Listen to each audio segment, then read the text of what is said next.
Imagina um nível de estresse tão absurdo, sabe? Tão severo e incontrolável que o corpo humano simplesmente dá um curto-circuito. Um colapso físico total. Isso, total. A pressão interna sobe tanto que os vasos capilares do rosto literalmente se rompem e aí o suor começa a se misturar com sangue.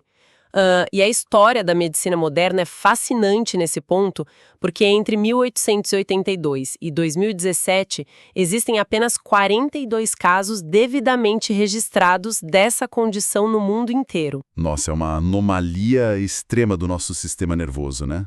E o que torna o material da nossa exploração detalhada de hoje tão intrigante é que a gente vai analisar o relato mais famoso da história sobre essa exata condição médica. Exatamente. E o mais legal é que não vamos fazer isso sobre aquela ótica de um tratado religioso tradicional e intocável, sabe? Sim, claro, distante da nossa realidade.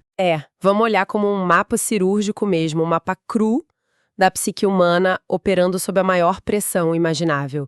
E essa é a parte que me pegou de jeito, viu? É um texto denso. Muito. Hoje o nosso mergulho profundo examina o texto de Lucas ali no capítulo 22, para tentar entender a anatomia de um colapso. Tipo, o objetivo não é só recontar uma história antiga. Mas tentar responder algo super prático para todos nós. Isso. Como a mente e o corpo reagem quando as trevas chegam, né? Quando a pressão destrói nossas defesas e, inevitavelmente, a gente fraqueja. Vamos focar na batalha interna no Getsemane, o choque da traição e, claro, a desintegração psicológica na negação de Pedro. O nível de detalhes sobre a falha humana que não esconde absolutamente nada. Fiquei muito impressionada. Não tem nenhuma maquiagem emocional aí, né? E a primeira coisa que salta aos olhos nessa análise é o próprio ambiente onde esse colapso começa a se desenhar. A narrativa nos leva lá para o Monte das Oliveiras, horas antes de tudo desmoronar. E tem um detalhe geográfico aí, não tem? Tem. Um detalhe geográfico e comportamental vital. O texto faz muita questão de frisar que a ida para esse jardim foi, abre aspas, como de costume. Ou seja, não foi um esconderijo improvisado no meio da noite. Nossa, e isso altera completamente a forma como a gente interpreta a cena. Porque pensa bem, o cérebro humano, diante de uma ameaça letal iminente, é programado instintivamente para sobreviver, né? Exato, o sistema de alarme dispara. Sim, a reação de lutar ou fugir toma o controle. A tendência é buscar uma rota alternativa de fuga, formar alianças, mas a decisão deliberada de ir para um local altamente previsível, um hábito conhecido por todo mundo ali, demonstra uma aceitação muito consciente do choque que estava vindo. Uma aceitação que é processada inteiramente através da oração. E, olha, a oração documentada nesse momento é o epicentro para a gente entender aquela angústia física que você mencionou no começo. A do suor de sangue. Isso. Tem uma frase muito específica lá. Pai, se queres, passa de mim este cálice. Contudo, não se faça a minha vontade, e sim a tua. O conceito desse cálice exige muita atenção da nossa parte. Porque não é só o medo da dor física, né? De jeito nenhum. Não estamos falando só do medo basal da crucificação. Na tradição teológica do Antigo Testamento, tipo em Isaías e nos Salmos, o cálice é uma metáfora pesadíssima para a ira e o julgamento divino contra o mal. A expectativa mental de absorver esse peso metafísico é o que gera aquele estresse quase letal. Sabe, lendo com atenção o material que reunimos, essa linha do não se faça a minha vontade me soou muito como uma inversão direta da narrativa do Éden. É como se o texto estivesse, dialogando com o começo de tudo. Nossa, e é exatamente essa arquitetura teológica que está operando por trás. É brilhante. Temos no primeiro jardim, o Éden, a figura clássica do primeiro Adão. Lá, diante de uma encruzilhada moral, a postura humana foi essencialmente faça-se a minha vontade. Que foi a declaração de autonomia que causou toda a ruptura. Perfeito. Culminou em dor e morte. Aí, milênios depois, o cenário se repete num segundo jardim, o Getsemane. Jesus é apresentado como antítese, o segundo Adão, declarando o oposto absoluto daquela primeira falha. Faça-se a tua vontade. Exatamente. Essa submissão voluntária, abrir mão do próprio conforto para um propósito maior, é apresentada como um mecanismo exato que traz a vida. É uma simetria linda, né? Mas o que tira o sono de quem analisa isso é ver que o texto não romantiza essa obediência de forma alguma. A narrativa desce lá da alta teologia direto para o pedágio bilológico brutal. É aqui que entra a hematidrose. O suor de sangue, sim. O sangue documenta o terror real do corpo lutando contra a própria extinção. E é fascinante que um anjo apareça nesse momento, mas ele não vem para resgatar Jesus da dor. Não, o papel dele é confortar. E isso me fez parar para pensar muito sobre a nossa própria demanda por conforto hoje em dia. Quando a gente está no olho do furacão, numa crise de ansiedade aguda, o nosso único instinto é implorar por uma saída de emergência. A gente quer que a dor desapareça na hora. A gente quer que o problema simplesmente suma, né? Isso. Mas aqui o alívio não é a remoção da dor. O anjo dá uma injeção de vitalidade para ele conseguir suportar a dor até o fim. O consolo capacita ele a sofrer de forma ainda mais intensa sem quebrar. É uma perspectiva muito perturbadora sobre resiliência. E sublinha a solidão brutal desse tipo de enfrentamento, sabia? Porque enquanto isso ocorre num canto do jardim, a poucos metros dali, os discípulos estão passando pela própria falha sistêmica deles. O registro de Lucas é fascinante do ponto de vista clínico, porque especifica que os amigos estavam dormindo de tristeza. Não era falta de interesse nem preguiça após jantar. De forma alguma. É o sistema nervoso entrando em colapso. É muito louco pensar nisso. Quando o cérebro é bombardeado com medo, paralisante e tensão por muito tempo, o corpo aciona um mecanismo de defesa involuntário e desliga os disjuntores. Apaga tudo. A mente atinge um limite onde não consegue processar mais dados e força o sono. O excesso de carga emocional apaga a pessoa. E o contraste desenhado pelas fontes é muito lúcido.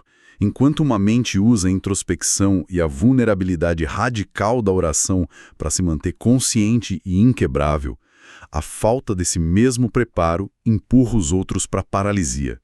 E o grande problema de estar paralisado é que o mundo exterior não para. Nossa, não mesmo. E isso nos joga direto na colisão da nossa segunda cena. A gente acabou de observar uma mente encontrar clareza no isolamento do jardim. Mas o teste verdadeiro nunca acontece no silêncio meditativo, né? Acontece quando o problema chuta a porta da frente. Exato. O silêncio é rasgado por uma comitiva armada chegando no meio da noite. Aqui a coisa fica realmente interessante. Vamos destrinchar isso. Vamos lá. A chegada dessa multidão expõe uma ironia institucional muito sombria.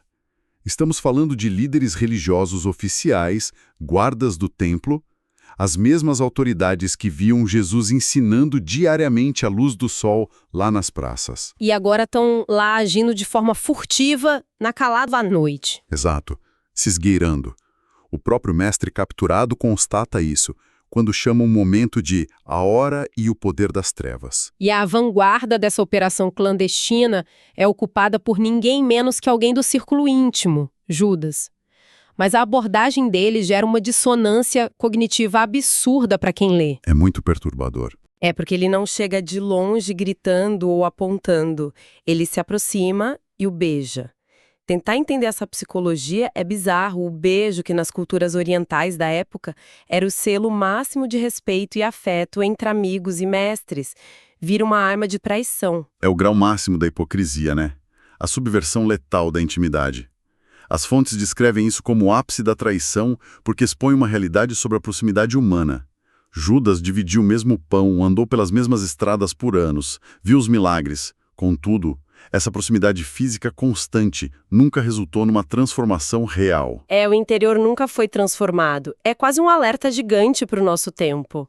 Eu comparo isso com a nossa cultura de manter as aparências, sabe? Nossa, faz todo sentido. Uma pessoa pode dominar o vocabulário de um grupo, participar das rotinas sociais, posar para a foto perfeitamente, enquanto o interior abriga motivações totalmente desconectadas. Mostra que o distanciamento mais perigoso não é o físico, é estar ali, abraçando, enquanto a mente já está em outro lugar. A diferença entre estar próximo e estar comprometido. E o impacto desse choque gera o caos absoluto ao redor. Os discípulos, que até um segundo atrás estavam letárgicos pelo sono emocional, são arremessados direto para o instinto básico de sobrevivência. É o momento em que Pedro reage, sacando uma espada e cortando a orelha de Malcolm, um dos servos. Que é a resposta de lutar, operando na sua forma mais impulsiva.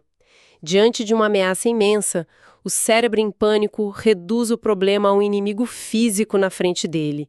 É a eterna tentativa de resolver um problema gigantesco através da força bruta. E aí a intervenção que vem a seguir é fantástica. A majestade da resposta de Cristo, né? Ele para o próprio resgate com a ordem: deixai, basta. Ele para o motim no grito. Impede seguidor mais afoito de cometer um assassinato e, o que mais impressiona, o último milagre antes da cruz é curar a orelha do homem que veio prendê-lo. É o Sermão do Monte na prática. Amar os inimigos sob o estresse mais severo possível. Exatamente. Uma ação que reafirma a soberania que o texto argumenta.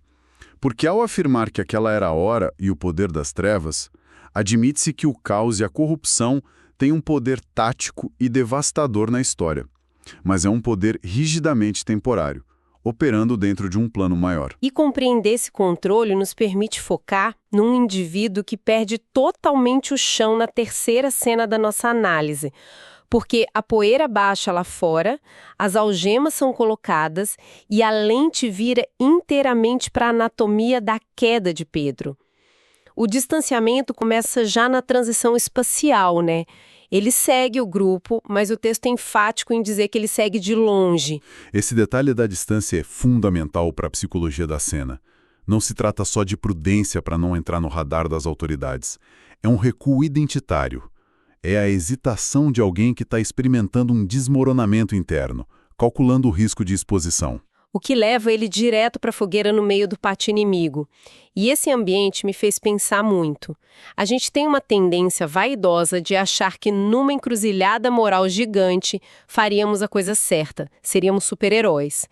Pedro prometeu ele até a morte algumas horas antes. Prometeu com muita convicção. Sim, mas o colapso dele não exige tortura.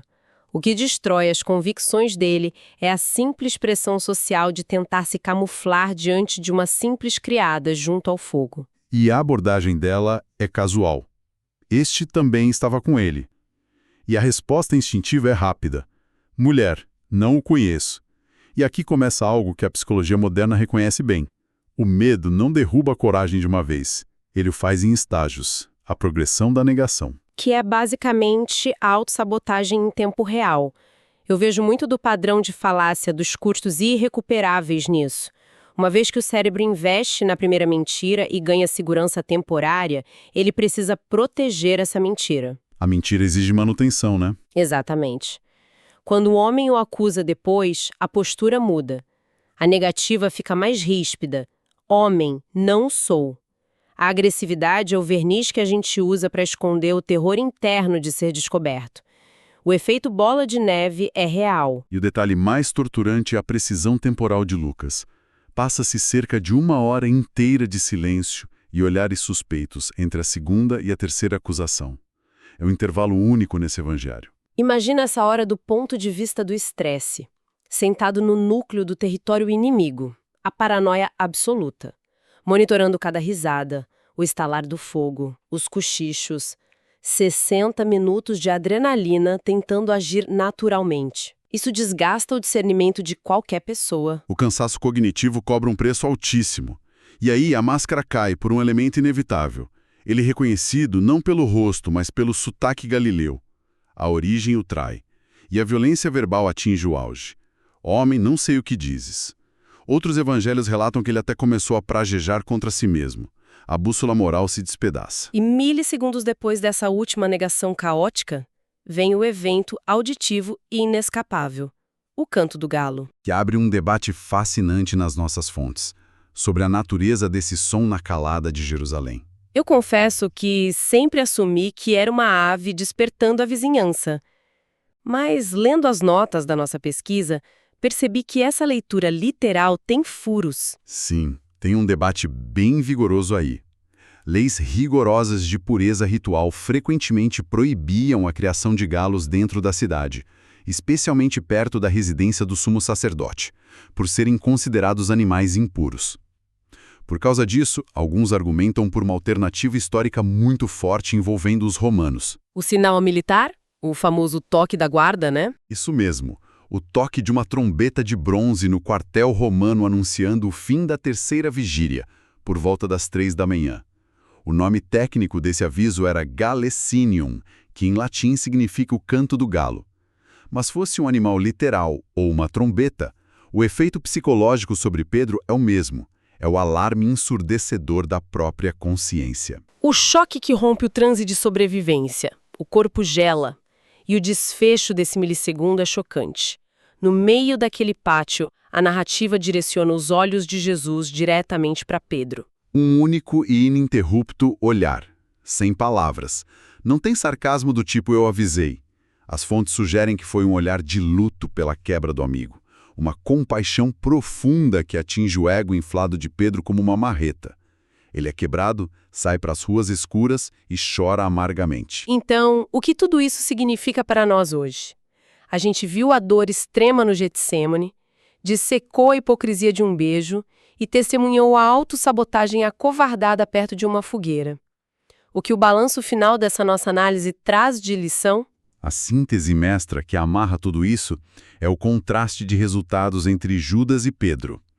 Ambos caíram, mas a diferença crucial é a resposta deles a essa queda. Judas teve remorso, um peso focado unicamente na falha, sem regeneração. Isso o arrastou para a autodestruição. Remorso isolado da esperança, né? E o contraponto de Pedro é muito claro. Ele sentiu arrependimento genuíno. Aquele olhar o alcançou com graça e mais tarde ele foi restaurado por Jesus como a gente vê em outros textos. Apacentai-me as ovelhas. E a maior lição que eu tiro das fontes é que o fracasso esmagador não é um ponto final intransponível. A falha é uma vírgula, não um ponto final. Uma vírgula dolorosa, claro. E isso nos obriga a voltar os olhos para a resiliência lá no início da noite. A oração foi a verdadeira fortaleza para resistir à pressão do mundo. As trevas têm um poder temporário, operando dentro de um plano soberano. E mesmo quando o texto narrativo termina no silêncio e nas lágrimas de Pedro na madrugada, a fonte garante que a hora das trevas não é o fim. O túmulo, no final, seria vencido pela luz. É a certeza de que a queda não é o fim da linha quando há arrependimento. E isso nos joga uma responsabilidade enorme, deixando uma semente para a reflexão silenciosa de quem nos acompanha hoje. Qual seria? Pensa bem, se um único e silencioso olhar de Cristo no meio do caos foi capaz de despedaçar a armadura arrogante de Pedro, pulverizando a ilusão que ele tinha de si mesmo, e isso iniciou o processo de cura mais profundo da vida dele. Foi o recomeço dele. Tentamos perto das fogueiras da vida. Qual verdade inegável sobre nós mesmos estamos evitando olhar nos olhos hoje, que poderia ser o começo da nossa própria restauração? Fica aí essa pergunta para a gente refletir. Muito obrigada a quem nos acompanhou e nos vemos no nosso próximo mergulho.